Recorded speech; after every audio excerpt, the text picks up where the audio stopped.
On today's episode of Wrong Side, we dive into a near-death experience for Joey and a location finally announced from match day at SLU last week, a deep dive into the first two rounds of March Madness of Chalk Madness, and a Severance finale breakdown. Spoilers ahead, followed by Clutch Moment of the Week brought to you by Shore Metals and Outside the Line. In a world full of champions, we find ourselves on the wrong side.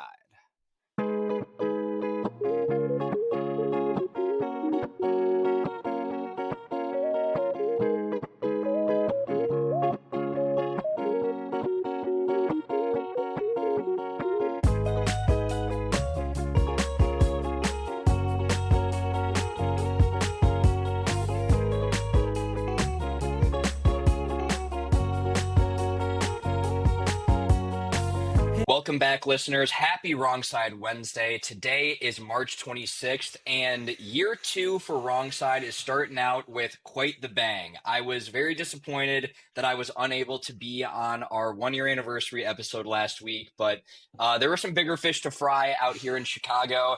As Michael alluded to in the episode introduction, not quite a near-death experience, but definitely I had some health issues going on. So for those that may not have known, I had this weird little heart thing going on for like the last 2 months or so, where I woke up one random day with a really elevated heart rate, didn't really know what it was, thought I was hungover, let it go for like a couple weeks, saw a doctor. He said I was probably fine. Long story short, it didn't go away for 2 months. I passed out last week, went to the emergency room, and basically found out I had atrial flutter. It's somewhat similar to AFib, if people know what that is. But they shocked my heart. I got a ablation done, and I'm back to normal. So that's all very good. Thank God for the doctors that helped me out. The fact that the hospital was right around the corner, so I walked myself to the emergency room on Thursday morning and walked myself home on Saturday. Surgery was a success.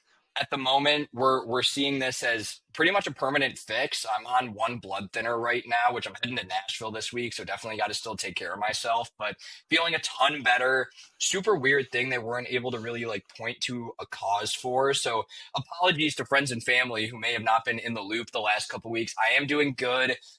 Back to the gym, working out, and feeling as good as ever. So luckily, made it out of the woods, gave everyone a little bit of a scare there, and was unable to be on our 1 year anniversary episode, and was unable to see the boys that came in for St. Patrick's Day.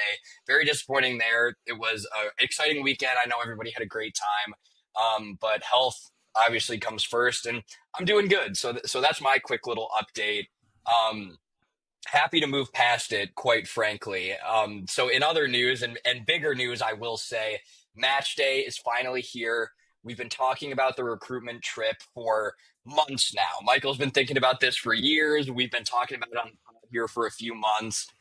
1 week in St. Louis, figured out that you guys did, Matt. I'm saying you both. I'm giving credit to you both. I don't know if that's Thank you. not Thank a you. good thing to do. Like in a pregnancy, it's like, oh, congrats to you both. And the woman's like, oh, Jesus, fuck. But Monday, find out that you guys matched. Friday was the big ceremony and everything. What a week. What a day to point to in your life. Very few people. I've said I don't envy your position throughout this with all the unknown and the stress and just it kind of being left up to chance seemingly. But seems like everything went well. How was the week? Were you nervous, excited? Things went well. We haven't quite revealed the location quite yet, but how we doing, Michael? It was great. It was a long, long week. To be honest, I was pretty confident, even keel the whole week, up until a shower I took Thursday night. Meg and her friend Nat, who was visiting for the week, or for the weekend, I guess should say. She just got there that day. They had kind of gone to bed. It was getting late. I was wrapping up the Michigan UC San Diego game. I wanted to watch the end of that. And then I was going to shower and watch Severance by myself. So it was getting pretty late, especially in St. Louis time. But pretty confident, no stress in the world. Went and took a shower, and those 5 minutes, 10 minutes in that shower felt like an eternity. I started thinking about the worst, what could happen, what couldn't happen, what was tomorrow going to look like. I wasn't really nervous up until then. I was pretty confident in most, Monday was obviously a big day. She found out she matched as a whole in the OB. So that was fantastic. It was great news. It was exciting. To be honest, in my opinion, I thought Monday was almost as big, you could say, as Friday, in my opinion. And I was super excited. She'd match. I knew she was going to be an OB at that point Monday. So that was good. Tuesday through Thursday, kind of I worked in St. Louis the whole week, so I was busy. I was telling her after she opened the email that she matched that the next couple of days I wanted her to like stay busy, whether it was like getting a tan, getting her nails done, going to a workout. Like I wanted her to stay busy. I didn't want her to sit around doing nothing because like she sat around a little Wednesday night and she started like wandering. Her mind started wandering, and I was like, let's watch a TV show. Like, let's watch something. Like, we just watched, I think we watched like one of the White Lotus episodes we were catching up on. So, like, I was like, let's watch an episode. Like, let's catch up. So, we just like kind of kept doing things to keep busy, keep her mind off the entire thing. But then Friday morning, woke up early around like 6:45, 7. She was up early, probably like 6 o'clock, 5:30, 6 o'clock to get ready because we had to be there. I'm sorry, no, we were up before 6:45, 7 because we got there at like 7:20. We left at 7. So Oh I would say wow. we got up. Mm. We got up at like 6, got ready. She was getting ready. I showered. Everyone put on their nicest outfits, and we got ready. We met her parents at the place it was at, Chase Park Plaza. Beautiful. I will say SLU did a great job. It was a very fun event. They did a great job doing speeches. The speeches are really good. A nice prayer, obviously, because of the religious school. But it was really nice. Well done. My parents were watching the live stream. My dad said it was the best live stream he's ever watched. He said it was more clear than watching when the Angels play, because sometimes DirecTV stream sucks. Yeah. But, but finally it came down to, so basically, I know I still haven't revealed yet, and I will in a couple seconds. But basically, how it works is like they got to about 9:30, I'd say, and what they do is from A to Z, alphabetical by first name. They call you up. You have a walk-up song. You have a quote. You get to like grab your sign that says like I matched into blank, or I matched blank at blank. So like obstetrics at where she matched, and so she goes picks it up, and then the worst thing though was that they usually say that takes about an hour 15, and it probably took 45 minutes. Ooh. So we finished. There was nothing after that on the program except for getting her letters. And they were done with names at 10:15. He's like, at 10:50, we'll let everybody go to their tables to get their letter, and you won't be given your letter till 10:58. So from 10:15 to 10:50 felt like days. Oh yeah. Days. That's I had crazy. my stomach was churning. I went and took a second nervous shit. Um, I did all that, and I was waiting around. She goes to get her letter now. Now we're just waiting at the table. We're setting up like who's gonna videotape, who's gonna FaceTime friends, like who's gonna do this. And funny enough, Meg got picked like they picked like 5 or 6 students from SLU to be in like a match day video. So they've been kind of like the last 3 weeks have been filming Meg. So Meg had to do like some like video by herself, like before, like filming why she wanted to go into OB this. She has videos during the day. In the video they're making, she's gonna be one of like the main people where like you see them. So like Meg was telling all of us, like, be like dress nice, shave nice, like be camera ready because the camera's gonna be on us. Need So that Meg gets footage, her. by the way. Need that Oh footage for yeah, the we a will. wrong side hype video badly. We will. And so Meg comes over, gets her letter from the table. They're like, all right, 3, 2, 1, everybody can open. Meg thanks everybody at the table. Thank you, everyone supporting. Um, Opens up her letter and screams out, we're going to Boston. We're going to Boston. It's going to be, she matched at Tufts Medical Center in Boston. We couldn't be more excited. One of her top choices. She is so excited about going. Um, Full of emotions, some tears, some laughs, some screams, talking with other people that match, some other great places that she's friends with. One of her friends matched at UT Austin, so we were already talking about the game in August. So that's gonna be fun, and great day. We went to lunch after with some friends, got a rest in, went out that night for dinner and drinks, went out partying with some of her friends, had a fun night. And that was the weekend. We hung out the rest of the weekend. There was some apartment hunting. We're deep into that, and the ball has already started rolling towards Boston. So we're Boston bound. I texted people that were asking about it, but Joey was actually the one and only phone call that day or that Let's moment go. around at the event. but we're going to Boston. I couldn't be more excited. I'm so proud of her. I'm so proud of being a part of everything. I was proud of her friends. I was proud of her. I can't wait. It felt like a fever dream Friday. Oh, I can imagine. And congrats to Meg.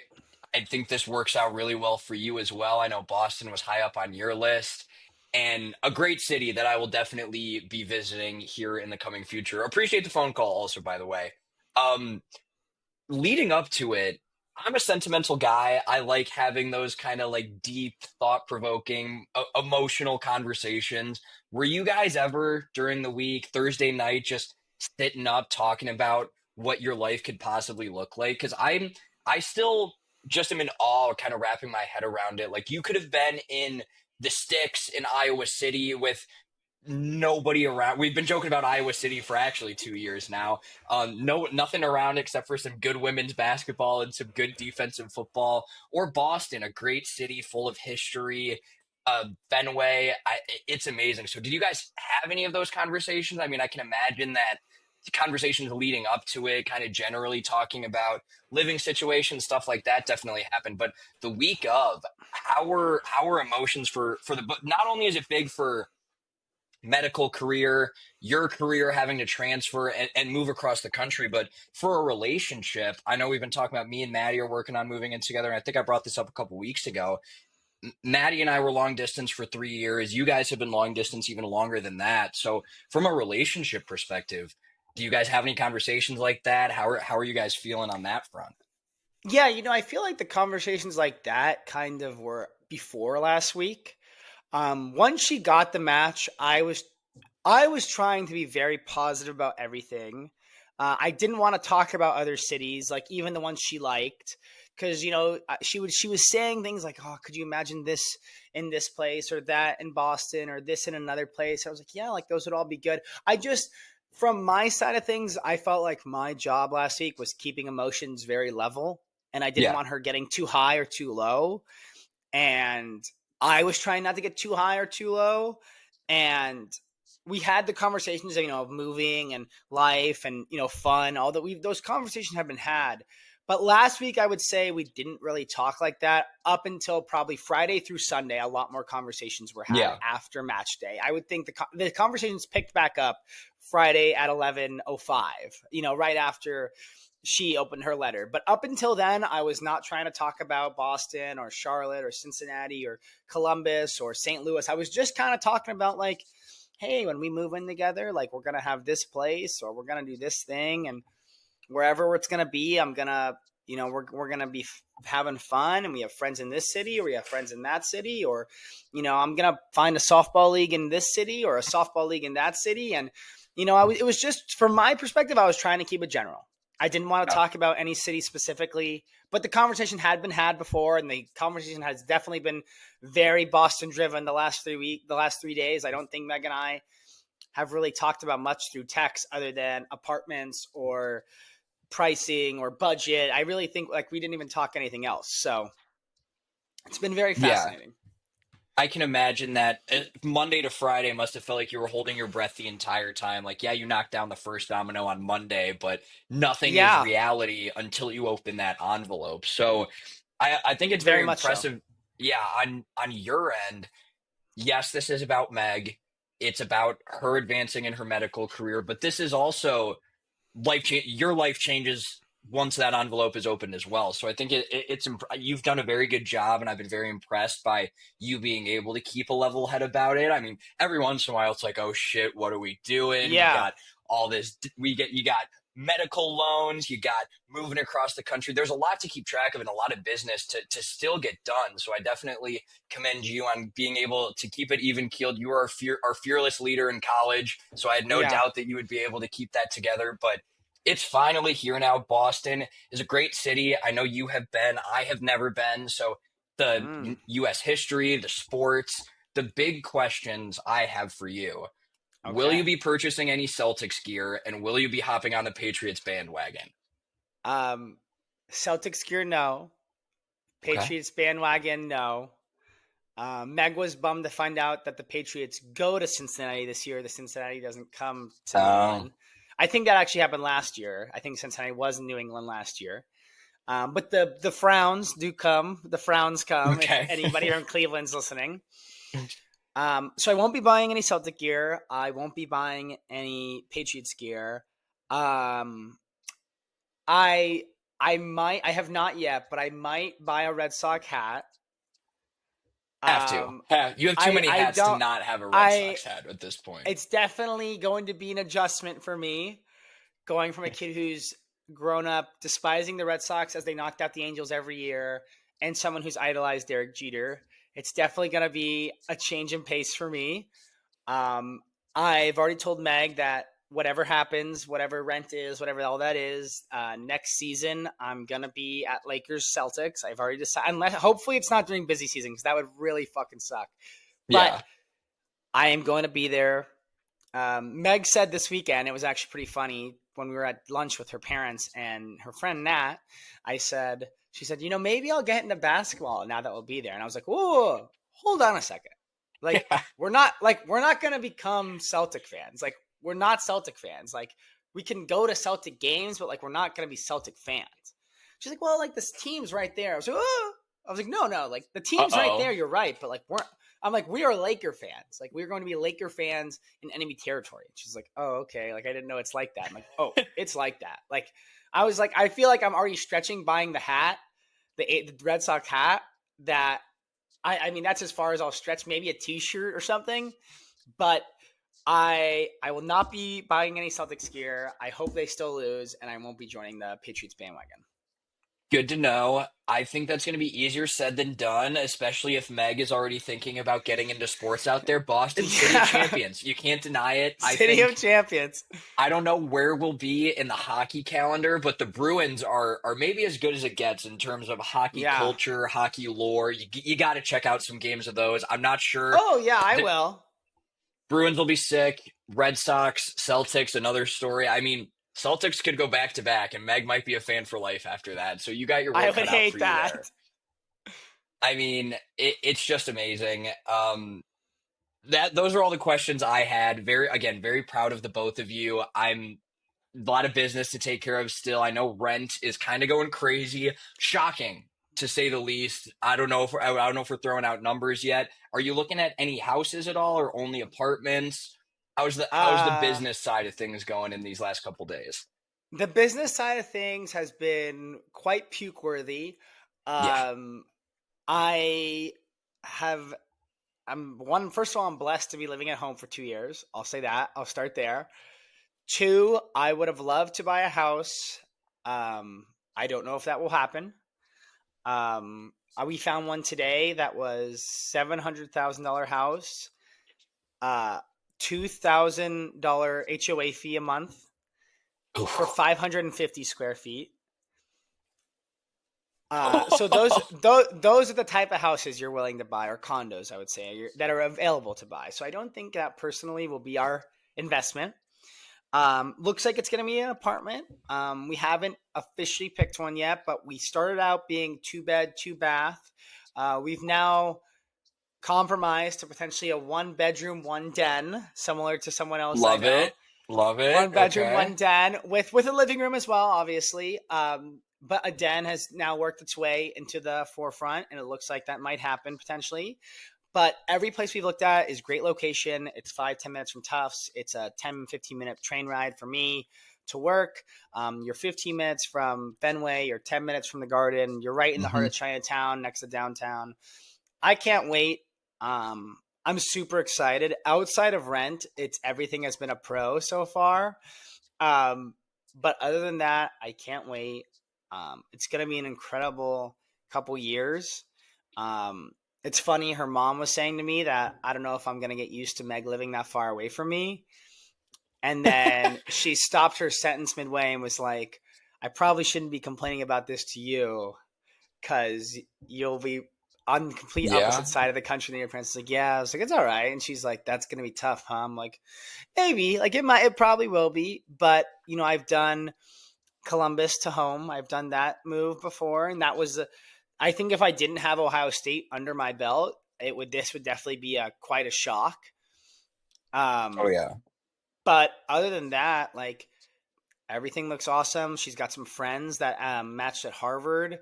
She has one friend who he's moving. His girlfriend's moving with him, uh, who she's really good friends with. They're a great couple. We've hung out with them a million times in St. Louis, so they'll be in Boston. She knows some other people that are moving to Boston. I texted Parker Holt that I'm moving to Boston. Let's go. So things are in the works. The business side is moving fast. It's gonna be a new adventure, and I think hopefully it's gonna be the end of May, beginning of June. We're moving. Okay. If we could somehow work it in to get there in time, the Angels are in Fenway the first week of June, so maybe that can get on the calendar. If not, no big deal. I'm okay. But a lot of fun events coming up. Graduations in May. That'll be fun too, to finally get one more celebration, and then the real world hits. We have, we're trying. Dave's wedding is in June, so we're trying to plan around that to potentially move before or after, kind of move some stuff there. We're gonna have to move from St. Louis to Boston. We've talked about potentially driving some of her stuff. Um, but it's gonna be a freaking crazy weeks, months. My friends started knowing about it. We were talking about it today. I saw some friends at the Angel game. We were talking about it. It's definitely going to be interesting. And I'm very excited. But it's going to be interesting. Incredibly exciting. And I think you make a really good point having Ohio State under your belt. You've already moved at least to the time zone, maybe not quite as far as Boston, Yep. but Columbus was just on the edge of the Eastern time zone. What do your parents have to say? I know it's very exciting. Boston's a great city. The Sharbers are a well-traveled family, for those who may not know. So been there before. It's not like it's a completely foreign country to everybody, but you can't get further away. I think mom probably would have loved if you guys ended up at UC Irvine. So, what do the Sharber folks have to say about this whole thing? I think they are very, very excited. Um, they are definitely, like they're excited. I think they're trying to still wrap their head around it. What can we do to help? The good thing is, one of us, me, doesn't have furniture. Like, I'm just bringing clothes. My mom was Hmm. making fun that I'm literally bringing clothes and my PlayStation as my like big things with me because I don't really have much. Sad conversation with my parents today, walking back to the car from the Angel game, that this might be the last season they buy Angel season tickets if I'm not going to be there for 4 years. And Jake, we don't know. Um, but it's going to be exciting. They're excited. I think they are happy. I think they're bummed it's going to be far. Yeah. But they are excited for it to be a cool city, and they know we're gonna love it. And my dad's trying to help us find a place too right now, thinking it's absurd the rent prices. Maybe we should just buy. And even he's like, "This is absurd. Why would anybody buy this place?" But it's gonna be a great. It's gonna be a great time. They're excited. I can't wait for them to visit. I think Jake's excited. Um, I will say the people around me at match day were making fun of me when I called you because the first thing I said was Celtics, Lakers, the Garden, Yeah. and the people around me that were friends with Meg were laughing. They were like, "Is that how you're selling it?" And I was like, "I mean, that's a pretty damn cool way to sell it for me and my friends." So I can't wait. Um, Kind of still doesn't feel real. I don't really know. Like, I don't know Oh when it's yeah. gonna like start feeling real. Um, but we're moving through it. And it's gonna be, I don't know, I keep saying it's gonna be an adventure. It will be, but I can't wait. It's just gonna be a stressful couple months, I think, just moving. And I'm going into the office tomorrow just on my client side, but Wednesday, Thursday I'm going in, I'm meeting my boss to do transfer stuff, and we're gonna start working on that for the Boston office, and we're gonna get that handled. And I gotta put in some vacation days, so I have to find out when Meg and I are gonna do this. And it's going to be a long couple months, a busy couple months. Hmm. And gotta soak in the heat while I can, I guess, for the next couple months before it gets really cold. That's another point to Ohio State dealing with winter before Yeah, that's what I instead of said. yeah, that's actually a really good point. But yeah, like you said, everything's looking good. Rent price, you're only young once. You don't can't You're take it right. with you when you die. So spend all this money, live in a high rise in downtown Boston that has a great pull out couch for Exactly. when I come to visit. So Exactly. That's that's what I said. That is amazing. Lakers, Celtics, a rivalry renewed. We will be following Sharber and Meg as they get ready to go to Boston here in the next couple months. But congrats again. Absolutely amazing. Yeah, thank you. Congrats to Meg. Congrats to all her friends. Um, I can't wait. I am very excited. The more I think about it, I'm excited. And then like 5 minutes later, I start thinking about the rent again. I'm like, oh my god, it's gonna be terrible. But I no, I'm serious though. I can't wait. It's gonna be an awesome city. The location's gonna be great. We've already looked at places with nice high rise apartment. That's gonna be sick. You're only young once. You're right, and you can't take it with you. And it's gonna be fun. And we might have to live cheap for a couple months, and might have to grind it out, and maybe have some more meals at home than going out. Especially because you're not gonna get Columbus, St. Louis bar prices. You're gonna get LA No. bar prices. So it's gonna be fun either way. But I am super excited. I'm excited to potentially get an accent. I think I would love that. I think that would really turn into my whole personality. I can't wait to say "pak." I can't wait to say clam chowder. I can't wait to do all that.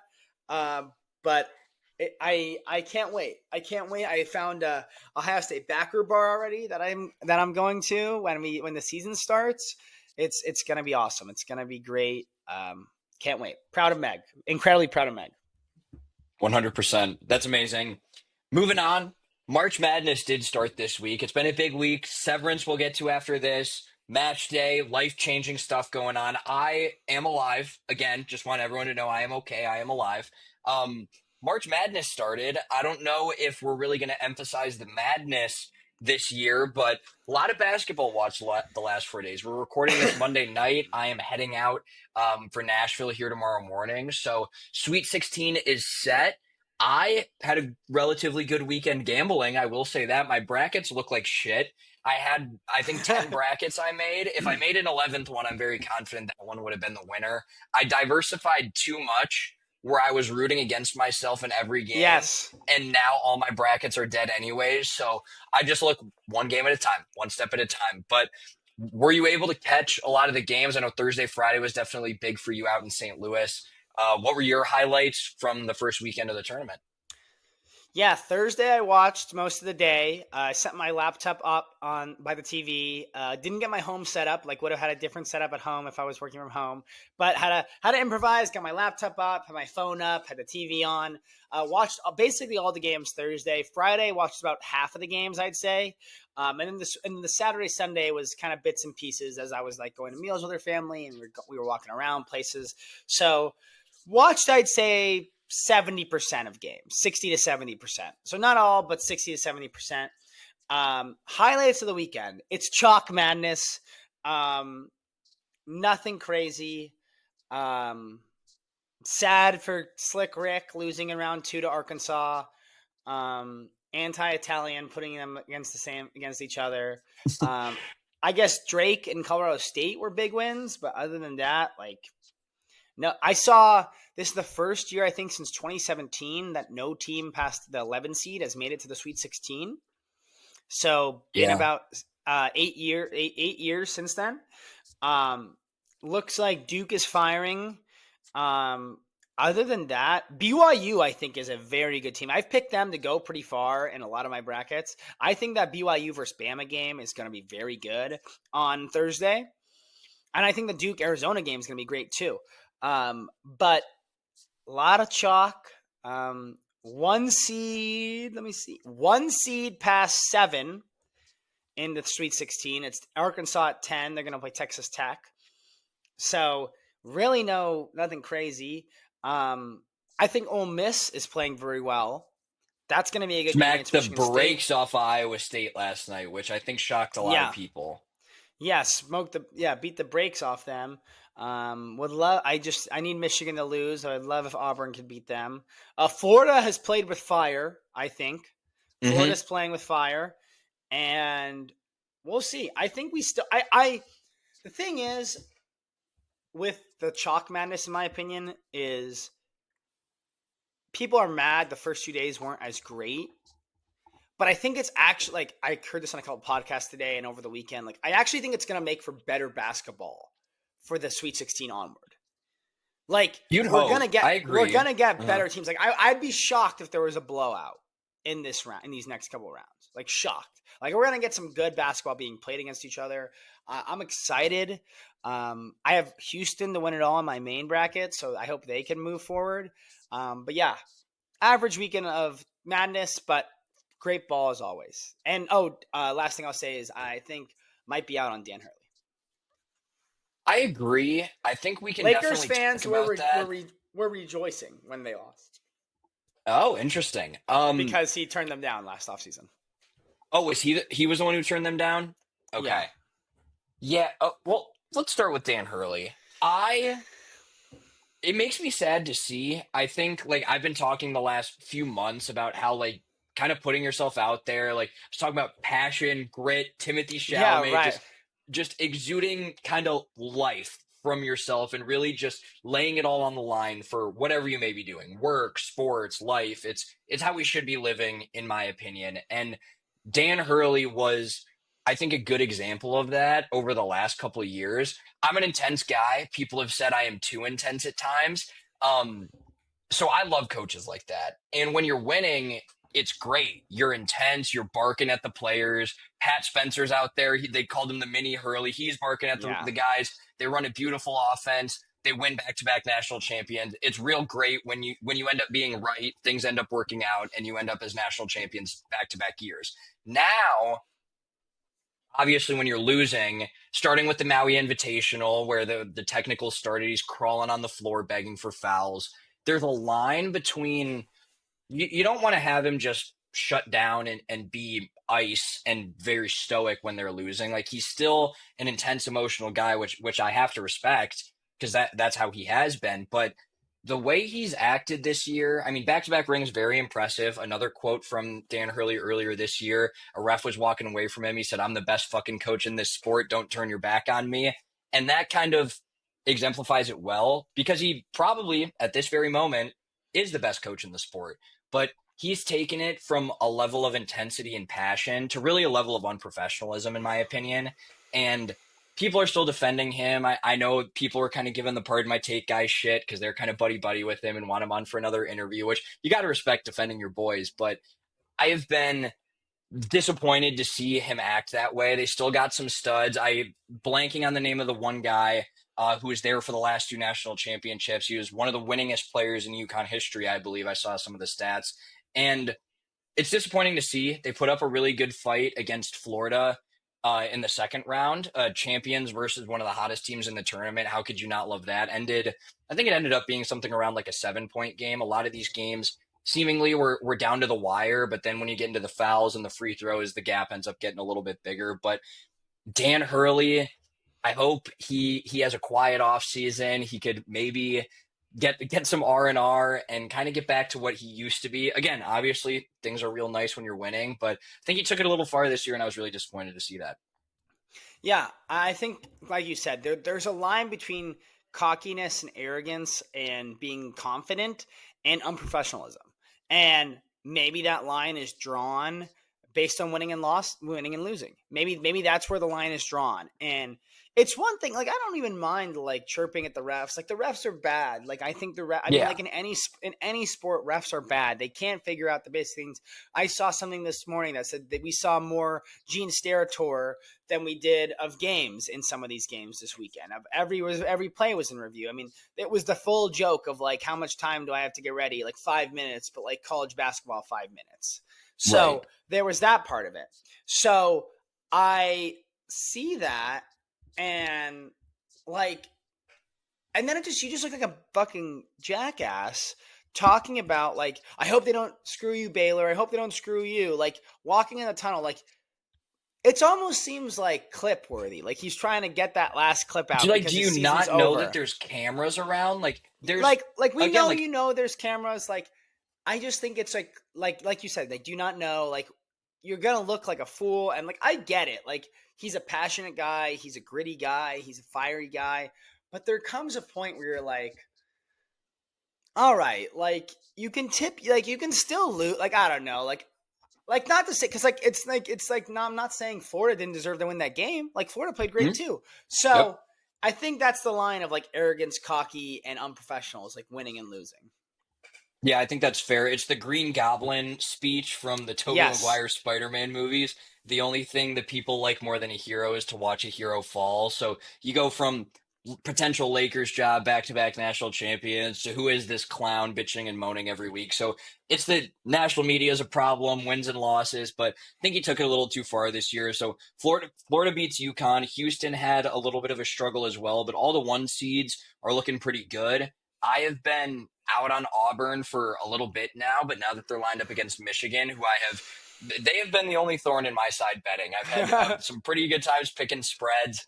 Um, but now I'm a big Auburn fan at the moment. So I don't think Auburn is the best one seed. They proved it all year that they may be. I don't know ball. Very quick to say, I don't know ball, but um, rooting for Auburn there. Duke, I have to make the finals. I also have a future on Florida and Houston. So I like to take a ton of futures and just kind of watch them fall off and lose one by one by one. That's how I spend my March Madness.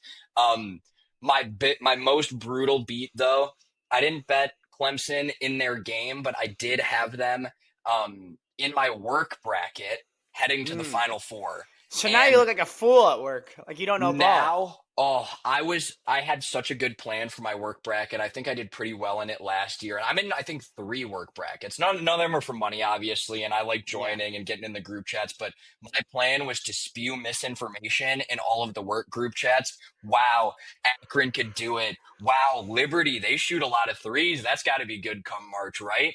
Spewing misinformation to kind of try and sandbag the rankings in the work group chat. Clemson to the Final Four. McNeese, I have takes about McNeese later in our tone deaf segment. But McNeese takes down Clemson 13 points and a half. It was the most abysmal thing I've ever seen. Again, I didn't have I no money on them, couple money brackets, but nothing major. No money on them in the game. But watching that game, I was crashing out. I was Yeah, mad. It you was the were. worst.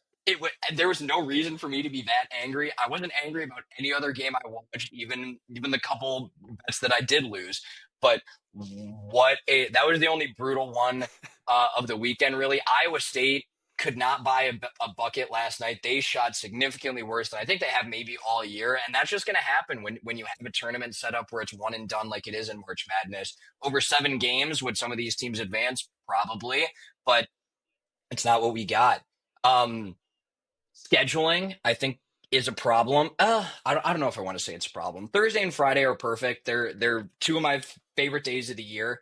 But Saturday and Sunday, you got not a lot of games going early in the day, and I know they're all the way across the country, so we have to take into account time zones, and there's a couple games on each floor. But the fact that I think 4 games maybe started after 7, 8 o'clock Central Time on Sunday was kind of wild. That Arizona Oregon game was the last 30 seconds. I swear every single play was in review. So that one was pretty brutal, but scheduling was a little weird. And then St. John's, got to talk about St. John's. You said you brought up Slick Rick, tough decision there that I think he did handle pretty well.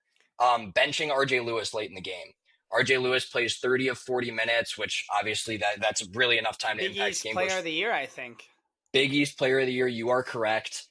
3 for 17 from the field. When are you going to call enough enough? I was not necessarily locked into that game the entire time.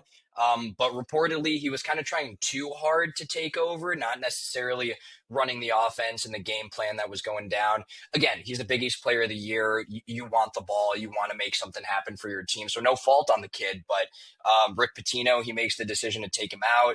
Got some tough questions from it in the post game and kind of laid down on the grenade himself. Just that's kind of what it was calling for. But really, not only was he kind of not playing in the flow of the offense, couldn't buy a bucket. So 3 for 17 from the field. St. John's goes down. First 1-2. They were the first one to go down. Iowa State was a 3 seed that also went down. But other than that, not a lot of crazy games. Sweet 16 looking like a lot of good ball, we hope. The BYU Alabama game intrigues me and kind of scares me a little bit.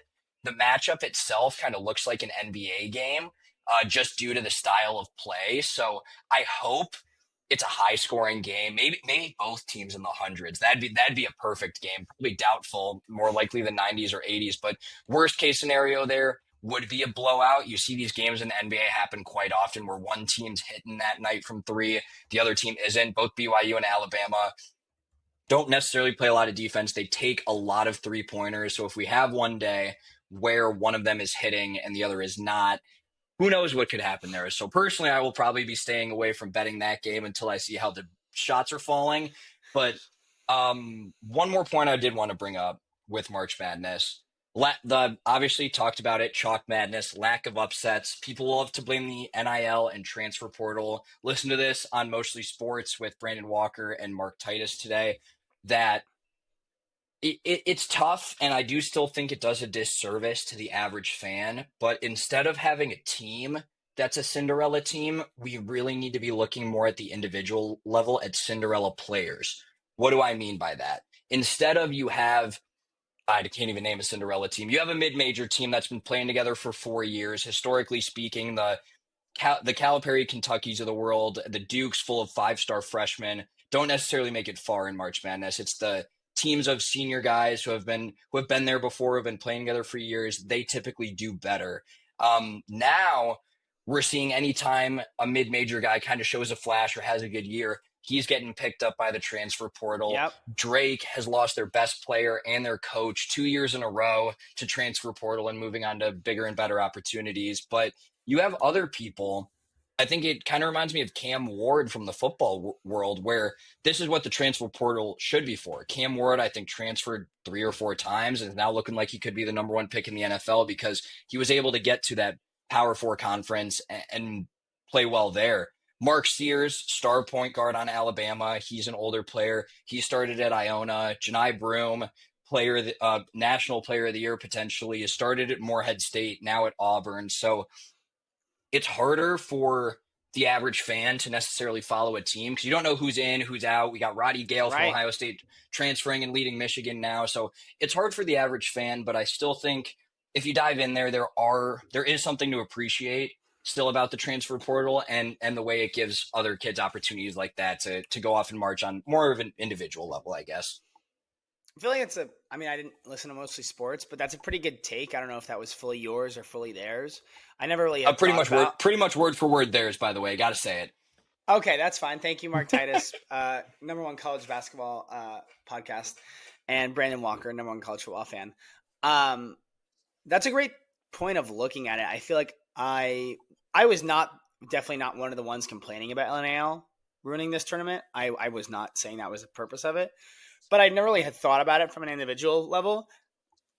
I think that's a really cool way of looking at it and seeing like someone, I think someone like John Morant, for example, who went to Murray State, and I think he was kind of like a Cinderella, and obviously he was growing, and then he was a top draft pick, but that was pre NIL. So if John Morant sticks around for another year, he could be leading Duke the next season from Murray Right. State. So I think that was an interesting way of putting it because I don't really look at it that way. But other than that, I like that way of looking at it. But yeah, chalk madness. But you're right. We had like the Drake win and the McNeese win, and then other than that, like those teams are gone now. Like Yeah. we really haven't had a like.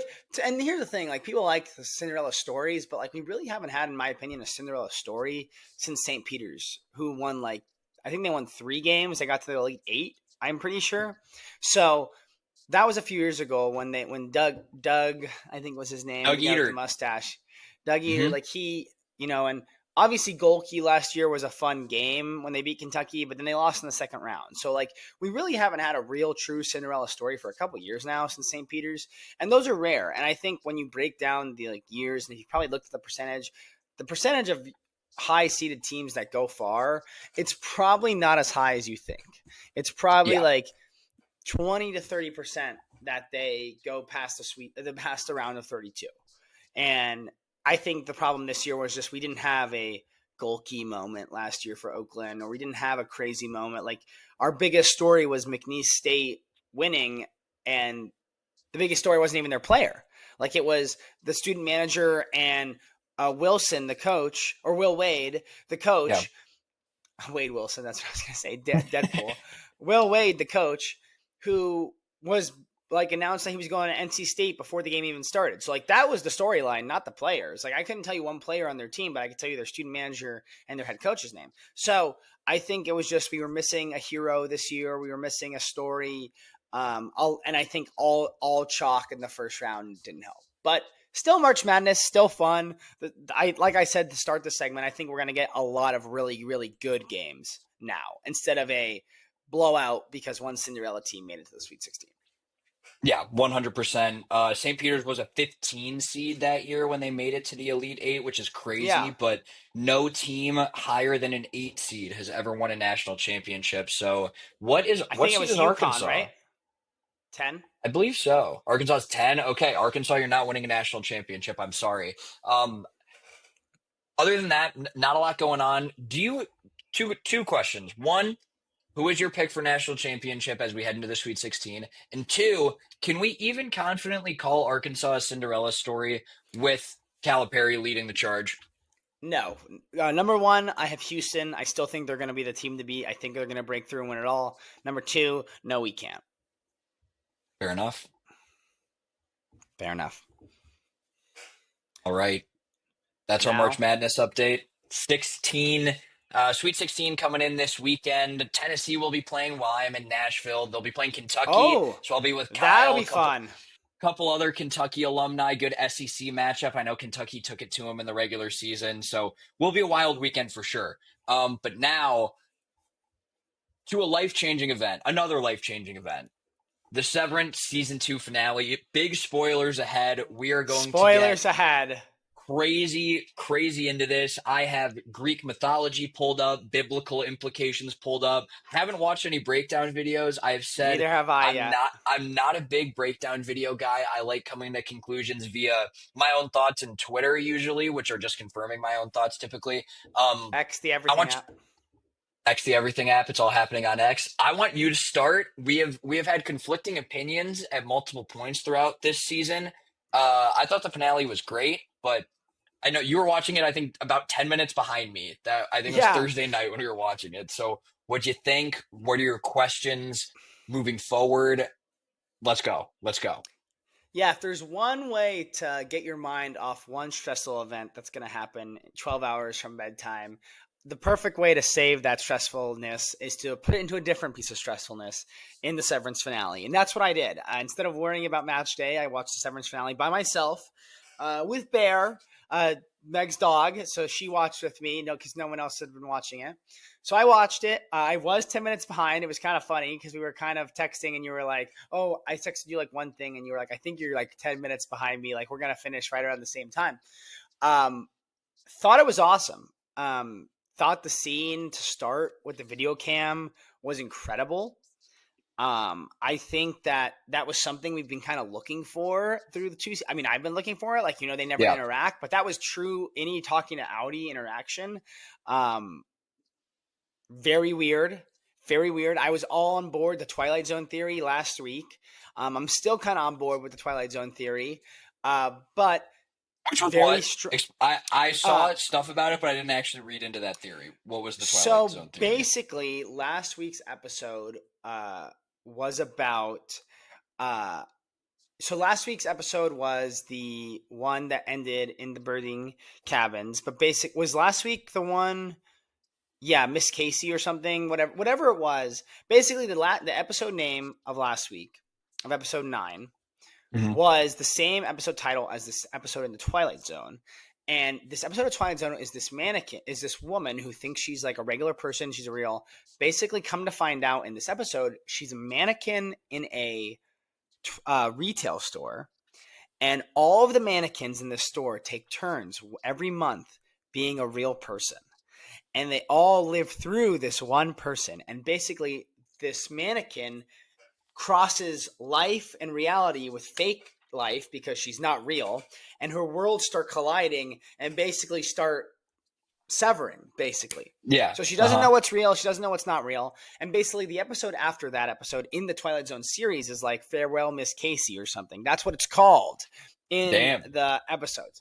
And when Miss Cobell and Devin go into the birthing cabin at the end of that episode, they say, I'm looking for whatever the Mrs. Someone, and the security guard responds back, "Where are you looking?" And she said, "I'm looking in aisle 9. I'm looking for a gold thimble." That is direct. That conversation is direct word for word from the Twilight Zone episode. Basically, the theory is that the board that Natalie would listen to is one Kier, is Jamie Egan, and they all take turns. That's why their statues are still there. They all take turns being alive again, and they put their Oh. consciousness into one brain, and they all take turns leading the board. And that's why when Natalie's talking, she hears other people talking, and the board is somehow talking to them, but only Jamie Egan is representing the Egan family. So I was all involved in that theory. I thought any Mark versus Audi Mark was insane. When he finally finished Cold Harbor, I was loving the Chicago Bulls entrance, and then the marching band. What else is going on in that severed floor if they have enough for MDR? And they also have that. I saw an awesome thing. I think it was called Paley Fest in LA, where Mr. Milchek, the real actor, something Trammell. I want to get it right. I want to know his name. I don't think it's Taylor Trammell. Um, John? that's the baseball player. Mm. Trammell, Bramall Mr. Tillman. Trammell Tillman. Thank you. I've been trying. I haven't known it for days now. Trammell Tillman leading into this Paley Fest with USC marching band. It was pretty cool scene. I don't know if it was USC's marching band in the actual show, but it was still very cool at this event. So that was really cool. Other than that, though, episode was cinema. The ending made me so mad. So Mark S is mad. a bitch. But other than that, glad. I don't know where they're gonna go in season 3. I'm glad Gemma's out. I have a theory that Devin somehow is working for Lumen. I got a bad feeling. I've been having a bad feeling Someone about said Devin I saw that for today. Why? weeks. Why? I don't know. Like, I just think she knows too much, and I think Rickon's involved. I don't know. I went down this other like rabbit hole once, and I think something bad's going on there. Um, Other than that, though, Dylan G, King, Hero, Yep. both season finales ended with him yelling in his last 9, "Fuck you, Mr. Milchak," holding the OTC converters and blocking him when Mr. Milchak got out behind the vending machine. It was definitely Helena at the end, in my opinion, and yeah, I thought the painting was super weird when it was like his Crazy. life. Um, and then it bears the question. I saw this today, in my opinion. Um, were they all working on Gemma's files, or who were Dylan and Irving and Helly working on all that time? Yeah, I had that question too. Gemma was the only one we've seen on the testing floor, so maybe, but there's no, unless somehow, trying to science my way through this, unless Ellie and Bert and Dylan, their chips were tuned a certain way that they were able to understand Gemma on the same level Mark was. Maybe they were all working on Gemma, but it doesn't make sense because Mark is her husband and therefore has this very intimate knowledge of her mind. And it I don't think they were, but what else were they doing? It seems like Gemma is there. Jamie Egan was looking down at the um final Cold Harbor test. So it seems like all their eggs were in Gemma, whatever they're going to do with the chip. Also, the fact that we were able to find out that um, Gemma was going to die following this test, seemingly from the removal of the chip. But what were they going Yes, to do with the chip after? We still don't really know what Lumen's plans are. We think we know, which is I think the goats. We were gonna see more if Brienne of Tarth didn't save the day. goaded where in every show in every show she is in. Also, the moment I think everyone had this same thought process in the elevator when Mark S uh, had or when Mark had Mr. Drummond, and I was like, yeah, what the and hell was that? I had I to think rewind. everyone at the exact same time was like, "Oh no, he's going to transfer, and like then he's going to be behind him, and Drummond's going to get the upper hand." No, he just accidentally pulled down on the trigger and killed Mr. Drummond. So that was very funny, and I saw everyone on Twitter had the exact same kind of thought process there. Um, but the episode was great. I think putting that sort of moral dilemma just doesn't happen in shows anymore. I feel like every TV show you watch, I know this wasn't the ending of the series, but everyone is always disappointed in it. It doesn't wrap up quite well. And this obviously doesn't necessarily wrap anything up, but it just makes you feel some type of way. It is cinema. It is an extremely well done, high level show. It makes you think about the craziest things, and especially in a day and age where I don't think we have anything quite like Lumen, but we're run by mega corporations. Like the whole word, like corporate slavery thing is a hot topic Oh these yeah. days. It's a beautiful show. And I told this to you earlier, have been sandbagging my reviews in the group chat all season. I like when things happen. I want to further the plot, the overarching plot. I was a big MCU guy and very much ready for everything to come together and to get to the precipice and the climax of the overarching story, not just one thing at a time. Um, so to have this kind of season be a little bit more slow and drawn out, but still very thoughtful, and to have it end in this way was great. I think they very easily could have fumbled this ending. People would have been Very, pissed. very easily. It took 3 years for from season one to season two. We've allegedly been promised that it will not take that long, but if that finale kind of flopped after all the hype it has kind of got since season two, who knows what could happen? So I think Ben Stiller is deep in his bag. That New York Knicks profile picture on Twitter is not going away anytime soon. It's great. A couple more points I had on it. The final scene was the Cold Harbor test, but for Mark, I agree with you. Yes, I saw that. It was Helena at the end, but that's also kind of my problem. Are people reading too far into this? There's 1.5 second where Helly looks back at Gemma when her and Mark walk away at the end, and the everyone's saying Helly was never cruel. It had to have been Helena. Ellie was never She cruel. was she was staring down Gemma as she was walking away. It was a brief look. I don't deny it was Helena. It seems like exactly something this show would do. But maybe the fan base is going crazy. Windhorse fingering, it could be not Helena. But the final scene was the Cold Harbor test for Mark. The Cold Harbor test being to see if Severance really works. They face Gemma with her deepest trauma. She has to, I think, take apart the baby carriage, and this was all based Yeah, off that of was her losing. terrible. Yeah, oh, so I heartbreaking. was That's literally. I did not know what the challenge was gonna be or what the test was gonna be, and when they showed that crib and told her to take it apart, I was hurting for her.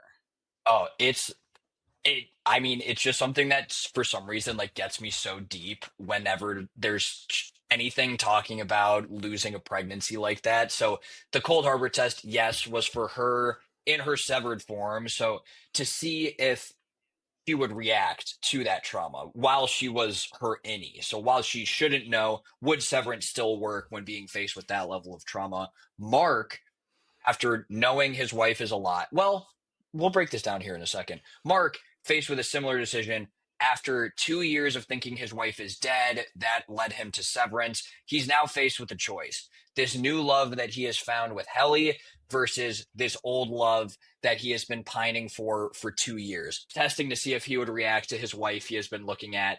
He's been looking for 2 years, finally alive. Would his brain in its severed state still react to that trauma? So a great little parallel there. The Mark to Mark convo with the video camera was amazing. I think many people would end up in a similar situation if they had to argue with a different version Yeah, of themselves. So that was amazing. I also said at one point, for those of you that may not have watched, Ellie is the innie that innie Mark is in love with. Outie Mark was like, "Oh yeah, what's her name?" Like Heleny, which was yeah, just that so was dumb. bad.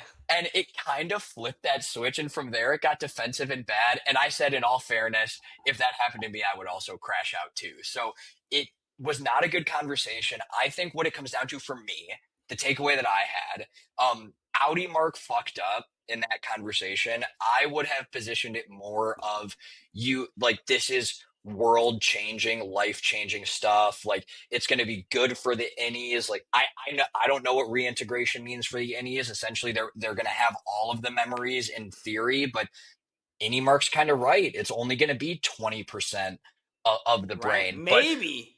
maybe. So I think it comes down to kind of a sense of duty for me. Like I said, I'm a plot guy. My dream as a man, men used to go to war.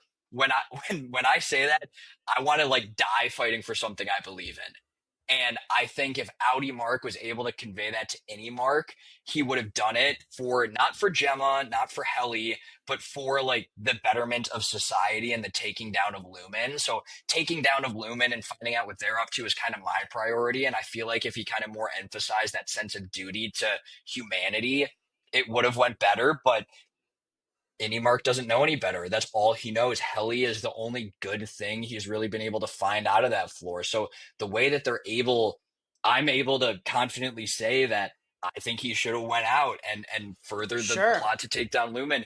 It's amazing that they're able to position the show in such a way that it is such a moral conundrum. So just hats off to the show. What now? I have no idea where they could possibly go because Mark and Helly are running back into what? To what? It makes no sense. Easy, like we know that Lumen, they're sadistic bastards. There was earlier in the season when Miss Casey went into the break room to punish Mark. Easiest thing to possibly do at this point. They already got Gemma out, which is seemingly where all this research was headed. There's no way they're still going to praise Mark as one of the most important people in history, as the wax figurine said. Easiest possible punishment: rip Helly away from him and punish Helly in front of Mark. That seems easy enough to me. So we know there's the goats running around. Seemingly, the marching band is now a small army for the MDR team. Milchick. Some people are saying that Milchick's going to come in. He finally kicked down the vending machine. He's facing the crowd of people. First thing he's going to say is, "You guys are right. Now I'm on Let's your go side." get them. People are saying that could be the case. So there's a lot that got wrapped up with the whole Gemma storyline and finding out what MDR was, but we have no idea where they could go from here, and that's just amazing. Yeah, I think it's gonna be. I think there's a lot unanswered. You're right, because I really don't know what they're gonna do in season three. I really don't. Like, my thought process has been a couple things. I think one, I want to know more about why were Gemma and Mark so powerful. How did they become the two options? Like what? Like I like, maybe a little another flashback of them taking Gemma away and promising that conversation of Yeah. promise. I know a big theory online was that Dylan G's Audi wife was a paramedic and maybe she was on the scene when Gemma died. Did that really happen? What's going to happen with Miss Cobell and is she gonna come out and say, "Hey, I did this. It's not the Egan's, it's me"? What's gonna come out and happen there? Because that episode when she goes, the 40 minutes of my life I wasted for only those last 5 minutes. At that episode, she's on her way back to basically spill it all, and Devin calls her, and she starts in pivots to do Mark. So how is that going to happen? What are going to happen with these goats? I think there's still something we're missing with these goats. I also think what's going to happen with Irving? I think we're going to see Irving again. I think Irving is Agreed. going to go to a different place and be like, hey, I don't know if you guys know about what's going on in this little town. Because I don't really know. Like, is it a separate world? It seems like Lumen controls everything in this town slash world. Because then I think Cobell it's a drove about fictional 300. state. I think I Cobell believe it's drove a 300 fictional state in the miles. United States. Okay, Cobell drove 300 miles to this Salt Lake City, whatever, and that was an old Lumen plant. They were child labor. This has been a worldwide thing. Um, I think what's going to happen with Helly and Mark? Is Helly pregnant? Is there something going on that one time they had sex, two times they've had sex? Is that going to be something? I don't know if you saw that clip when Helena gets Gemma's name wrong in the Chinese restaurant, that apparently the name of the restaurant means grandfather, but only father was lit up when Mark was leaving the restaurant. So maybe that's showing that Oh, he's the father. What's that going to mean? Is that what Jamie Egan has been talking about this whole time of I can see that fight in you, meaning there's someone in you now that's going to have this same fight I do, not you, but it's going to be someone inside you. I think there's a lot of stories. I love that we got some answers. I'm glad they left some things unanswered. Last thing I'll say is Ben Stiller. I don't want to wait 3 years. I didn't wait 3 years the first time because I watched the first season in December, and then I got to only wait a month. But I don't want to wait 3 years. Please get to work. I saw it was renewed. Maybe if you can go out on a limb and promise us, maybe if the Knicks winning a title this year would promise us that we get it next summer, I would make that deal. I'd make that deal right now. I make that deal. So, It was amazing. Yeah. I had something so good to say right at the end. Where it is set, it says all based on all the mail and addresses, driver's license in the show. The town is Kier, and the state abbreviation is PE. So there's no actual state that is. It's a fictional state, kind of based on New England. Kind of a okay. dated time period too. So I'm not sure what that is. Moving forward, I guess the last thing I'll say is this: there's still the people that are seemingly on the outside, assuming Gemma's able to make it up that staircase and out of the physical building, they are still between Cobell, Devin, and Gemma weaponized enough to take this thing public. Which again, Yeah. my desire for the show to go is to take down Lumen, figure out what they're doing. Seemingly, they have endless departments down there that could do a million different things, from a marching band to the optics and design and everything in between. Um, the other, couple two things I will say: the Dylan G letter was also great and a great parallel to the Mark to Mark conversation. Dylan, his Audi hyping up his innie, saying Yeah, that was because really nice. Surprisingly much better than I thought it was going to be. I agree. I thought he was going to quit. The innie, I don't know if they slept together or just kissed, but kissed Audi's wife. Just Wife doesn't know kissed, what to yeah. do. Audi said he's going to quit and end his existence forever. Innie got pissed off, said he was going to quit anyways. And then Audi was like, "No, man, like I admire you. My wife sees something in you of what I used to be." So they were hyping each other up, and similar to times the transfer portal is being used for good. This is when Severance is being used for good. The Indy and Audi Yeah. are kind of there to support each other, which I thought was great. My one request and my one fear, I guess, moving forward, we've seen a lot of these shows. They start smaller, gritty, grounded. Riverdale, I think, is the one that comes to my head. Never seen. Is I that don't one of want the this to go Strauss super. brother? Yes. I don't want this to get all supernatural now. I think you're very much onto something in terms of Helly being pregnant, the fact that the Twilight Zone stuff lined up so well that maybe the Egans, their consciousness is getting passed through Yes. either the head person or wax figurines. But too often, I don't want to see them jump off the deep end with all this supernatural stuff. We're already tripped out enough trying to figure out who's an innie and who's an outie when. If it goes too far that direction, I think it's the only way they could get in their own way. But otherwise, please don't make me wait 3 years for it. That's all I got. Agreed. Please, Ben Stiller, maybe go Knicks for the next playoff run to help us get a season sooner. But fantastic episode. March Madness keep going on. We're moving to Boston. Joey's back to normal. A good little segment of life topics and what's going on here. Now we're going to do a quick ad read and go to Clutch Moment of the Week, sponsored by Shore Metals.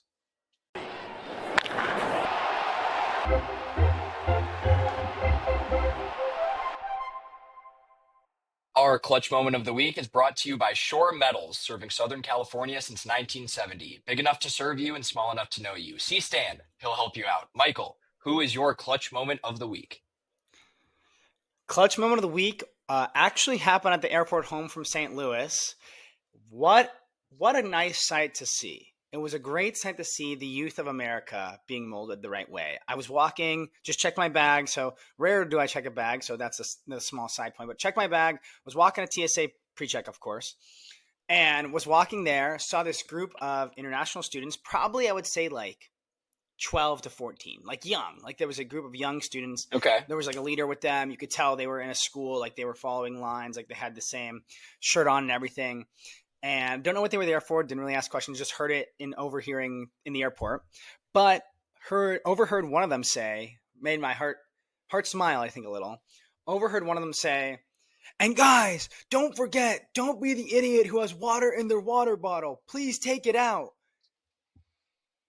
I was worried a lot lately about the youth of America with TikTok and social media, but True. I'm glad at the end of the day, the main points of society are still being hit home to not be that idiot, even across the globe, not be that idiot with water in the water bottle. So, clutch moment of the week, my guy I overheard, don't The, even know who he is, but clutch moment the of the week, social him. contract of the airport is the clutch moment. I was thinking about this the other day. You have a lot of opinions on airports, but you are ascending the tone deaf list very quickly because you have all these opinions. You're very upset with everyone all the time in the airport. We've been in the airport together. I've seen this go down, but I don't get how you can be upset at the people when you're a pre-check guy. I'm not a pre-check guy. I don't fly as much as you do. So I'm here slumming it. I'm in the streets. I'm a man of the people. I'm in the normal line, making sure my water bottle is empty, maybe even calling out to a couple people behind me, laptops out of the bag. I am a man of the people in these trenches. You over there in pre-check, I don't know what you're complaining about, but still good to see that the social contract lives on at the airport. We got people helping people and making sure things move quickly. So respect to the airport. Yeah, respect to the airport. On the argument of being pre-check or not pre-check, first of all, suck it, haters. Spend your $75 if you don't want to. If you want to be able to complain, you can complain. Um, could be worse. I'm not complaining about airport lounges because I don't have a card that gets me in there, so I can't do that. But yeah, I mean, if I'm paying to be in this better service, I don't want to be around the scum that don't know the rules. And I don't. I did mention to you last week though there is a major TSA uniform policy, not like with their actual uniform, but the like uniformity of. Remember we talked about how Oh, yeah, laptops in it some makes no airports, sense. no Yeah. laptops. That's an issue. Yeah, that You just that have to that is walk also a past the separate dog issue. sometimes. It makes no sense to me. Yeah, yeah. That's a separate issue that I know. I'm working with people on my Doge team to fix. We're looking for someone to handle that. But other than that, I get to, yeah, I like complaining because there's still so many idiots, and the people that also they also should be banned from the airport when you go to the pre-check line thinking it's a shorter line, and then they're like, "Do you have pre-check?" I'm like, "Oh no, I thought this was just a shorter line." Yeah, It says it on that's your bad. boarding pass. You either have to know you have it or don't have it. Pretty pathetic. Be aware of your surroundings. And oh, wrong side was somebody that left their jacket Oh, on the conveyor. Brutal. brutal. Yeah, that's brutal. But yeah, clutch moment of the week. How about yourself? My clutch moment of the week goes out to Jesse Mendez, Ohio State wrestler. We got a lot of playoffs going on. We got hockey postseason in college. I know Michael's going to talk about the Ohio State women's team. We got wrestling wrapping up, a huge upset. Gable Stevenson losing in heartbreaking fashion. He is an Olympic winner, but mine goes out to Jesse Mendez, 141-pound wrestler out of Ohio State, an upset win over a Nebraska wrestler to become back-to-back NCAA champion at that weight class. So shout out Jesse Mendez. Buckeye rings coming in waves at this point, and yeah, go for beating the Huskers as well. Yeah, no, huge win. Heard it was exciting. Actually, seemed like wrestling was pretty well advertised this week. I saw a lot of Yeah, highlights about it. Saw the guy who obviously like went to the NFL or like went to WWE. I don't remember his name, but that yeah, happened that was as Gable well. So Stevenson. great weekend. Yeah, great weekend for college wrestling. Great weekend for the press it got. I'm stoked. Another ring. Bring home another ring for the Buckeyes. And yeah, great weekend. Great clutch moments. We're going to kick it to our outside the line segment now and go over that. So kicking to it now.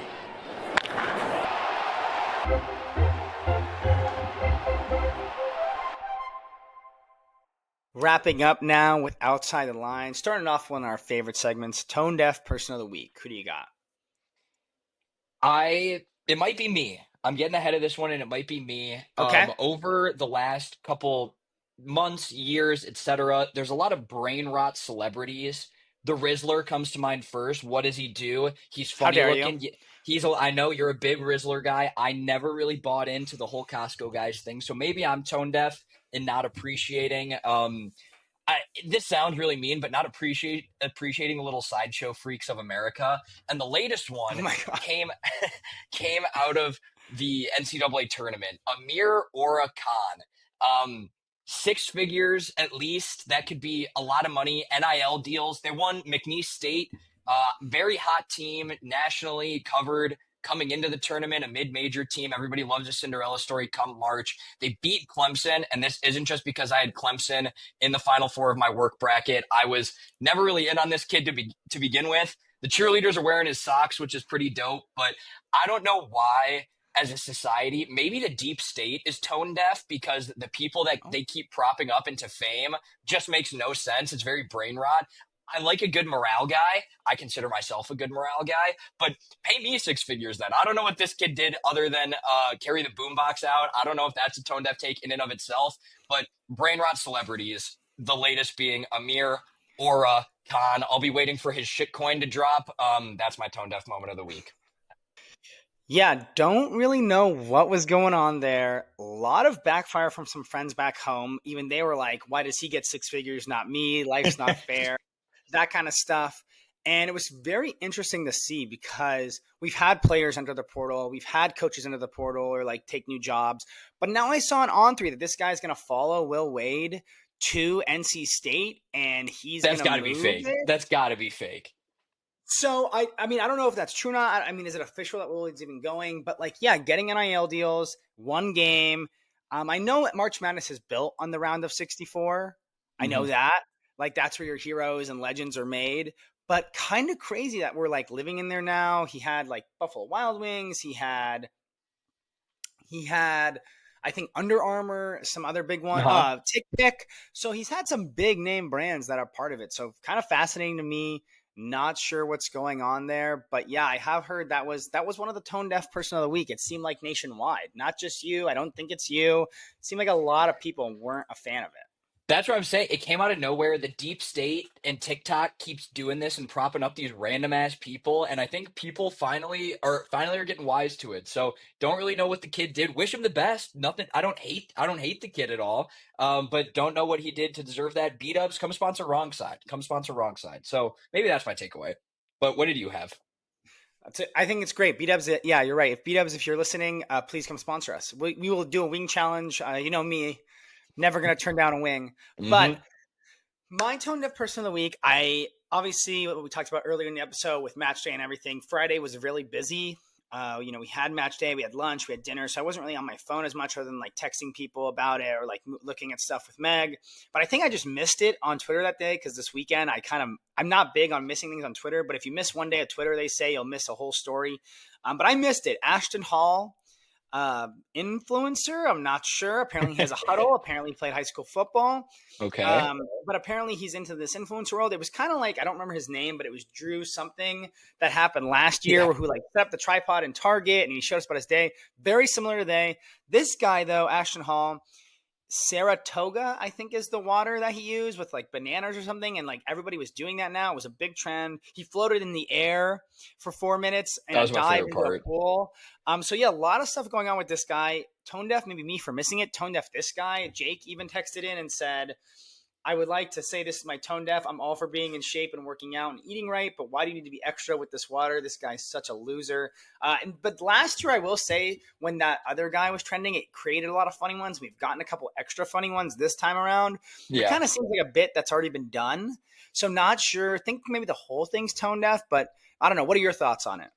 I don't love it. These like lifestyle influencers, like I make fun of it for my own life. I'm not someone who goes into the office every day. I don't need to wake up at 5 in the morning and get a workout and then do my commute. So I was gonna say I was gonna do a funny one where it's like a day in the life working from home, 7:58, wake up, 8:01, be online. So I have not been a fan of these like just random lifestyle influencers, but it's very funny. I forgot who did it. Someone had a part in a stand up about it that like why are you this big like going to an accounting job? These guys are jacked out of their mind, and I don't get the point of it. It's always a weird kind of run because we are trying to grow our social media of wrong side, but personally I don't post on social media practically ever, so I don't get the people that do it, and especially when there's like no point of it. Like I would like to see the day in the life of a Jamar Chase, an NFL player, and a college basketball player heading to the tournament, something like that. This random guy who's super jacked for no reason, who's rubbing a banana peel on his face, doesn't do it for me. So that's my take. Yeah, I agree on that. I also like he did 500 things within like 4 minutes. Like some of those things was weird. Like I've been seeing some great edits, but yeah, you're right. People want to see like pro athletes, but somehow this guy, like you're right. We're trying so hard to grow a social media platform. Like maybe we should do that. Like day in the life of working from home, and it's like you said, yeah, like waking up 2 minutes before you have to go downstairs. You put a hat on. You put your like sweatshirt on. Hey, how's it going? Your first call of the day is probably still camera off. So, yeah, very interesting to me. Not really sure what's going on there. But Ashton Hall is my tone deaf person of the week. But now, wrapping it up with wrong and right side. What do you got? I'll start with my right side. Ben, obviously quite a week for me health wise, kind of back on the mend, ready to go. Only on one, I'm on a blood thinner right now, which definitely makes drinking a little bit more questionable. Gonna be safe, but my right side, I'm heading straight into it. 1 week off recover, 2 weeks off recovery, basically. I'm heading to Nashville this weekend. So this episode will drop Wednesday. I will already be there. Thursday, everyone else comes down. Maddie's on spring break. A couple of our other teacher friends are on spring break. So very exciting to go to Nashville and kind of stretch my legs a little bit post surgery. See what I got left in the tank. It's been a weird couple of months with my heart rate kind of randomly sitting at 140 as soon as I wake up. So that's not been great. So looking forward to going to Nashville, and a special shout out on the right side to my good friends, Charlie and Nikki. They got engaged over the weekend. So congrats to them. Very, very exciting. Looking forward to the wedding. I think they were already about to book a venue even before they got engaged. So first one of my friends to do so, and very, very awesome for them. Yeah, well, congratulations to them. Very exciting. It seems like the wedding is in the air right now. I've seen like 3 or 4 recently get engaged, like over the last week. So people are getting married. On the side note of death and Nashville, I will say that, yeah, it was very concerning last week, but glad everything's going well. Didn't realize last week that the surgery was that long. Texted you, still didn't text me back. Was getting nervous. Had to text your mother, so she texted me back and told me everything was okay. So that was good. Shout out to Mama Z too as well for checking in on Meg during match week. So very exciting. But other than that, Nashville's going to be a blast. Recently just went in November. Hopefully you guys have a good time. And Maddie's going to be there. And please don't stretch your legs too much. It's okay. You don't I will be maybe no bull, safe. maybe no bull riding, or maybe no late nights. Still Oh, no, still no, getting no. maybe minute restriction. I think minute restriction for you this week. So Fair. maybe that's my point of view on it. For me, wrong and right side, I'd say big right side is on my way back from St. Louis. They announced like right when we were boarding the plane that it wasn't going to be a full flight, which I was shocked about because I feel like now it's all, is anybody willing to volunteer to take the next flight home? Like no one's really ever having room to do that. And board the plane, full row to myself on the way home after a long weekend. Felt nice. Got to move my bag to a different seat under it. Just stretch my legs out. Be comfy. Was really happy about that. Watch some March Madness games on the way home. So always love a good full row. So big right side to end a good weekend. Wrong side though, unfortunately, although we had winners in football and we just have another national champion in wrestling, we did have one wrong side for the Buckeyes this weekend, aside from Michigan making it to the Sweet 16. Our women's hockey team, who were looking to go back to back, unfortunately lost in overtime 4-3 to Wisconsin. Heartbreaking game. We're leading after one and after two. So tough loss for them. I know Wisconsin is one of the, I would say, dynasties of women hockey. I was reading something about them that they've won like 3 of 5 or 4 of 6 or something like that. But bummer for Ohio State. They won a couple years ago as well. I remember when I was interning for the Blue Jackets, we had a girl on our team that won, and they won last year. And they are one of the premier programs in women's hockey, and just a bummer. I know they just sucks. Hate seeing any sport for the Buckeye lose. Even if I don't watch it enough, I was tuning into this game, and Jake and Mhm. I were texting about it. So bad wrong side, unfortunately, women's hockey losing in overtime. Yeah, shout out the women's hockey team. I remember back when they won it a couple of years ago. I lived right next to Ugly Tuna in Columbus, and they were partying there for like a week or two straight with the trophy. I got some pictures with the national championship trophy. I think this would have been the Buckeyes' third in the last five for championships, and I think it was Wisconsin's fourth in the last six. And they've played each other in the championship practically every year for those. So a wrong side there, but future looks bright for the Lady Buckeyes still. My quick wrong side before we wrap it up here. Chicago weather never ceases to amaze. We've had 70-degree weather. St. Patrick's Day weather was good, even though I was out of commission. Very exciting for everyone there. And then the following week, 2 or 3 inches of snow, been raining, been shitty. It was the spring of deception. We said it every year. We're very hopeful that we're actually out of the cold weather. But my birthday is the second week of April, and it snowed there before, so we're not quite out of the woods yet. So that being my biggest wrong side, not so bad considering the last week or so. That is a tough wrong side. I have seen lately how bad the like weather has been, like sunny, rainy, snow, sunny, rainy, and like you can't. It's big right now. I've been seeing a lot of people on Twitter saying like we got like falling Hmm. for this St. Patty's Day again. Like they got us again. So that was that's a big bummer. I will say one last thing I forgot to mention. Jake wanted me to mention about the women's hockey team. The women's coach of Wisconsin apparently is Mark Johnson, who's on the Miracle on Ice team. So Jake and I, big and yourself, big Miracle on Ice fans. Mark Johnson, one of the players from the Miracle on Ice team, I guess coaches the Wisconsin's women's hockey team. So I don't know if that, fun fact from Jake. So that's my last comment on there. I know it's sad for wrong side, but it is a fun fact. Yes. But another episode. Really hope you guys enjoyed episode 50 last week. That was a good one for us. Unfortunately, like we said, obviously you guys know Joey wasn't there, but great episode. We posted a video of our highlights from the week, or from this year, I'm sorry. Some episodes we did. We had our post. Go out and comment on our post of places we've been in year one. We're going to go some new places in year two. At this point, you'll know that we're going to Boston, so probably a lot of Fenway games.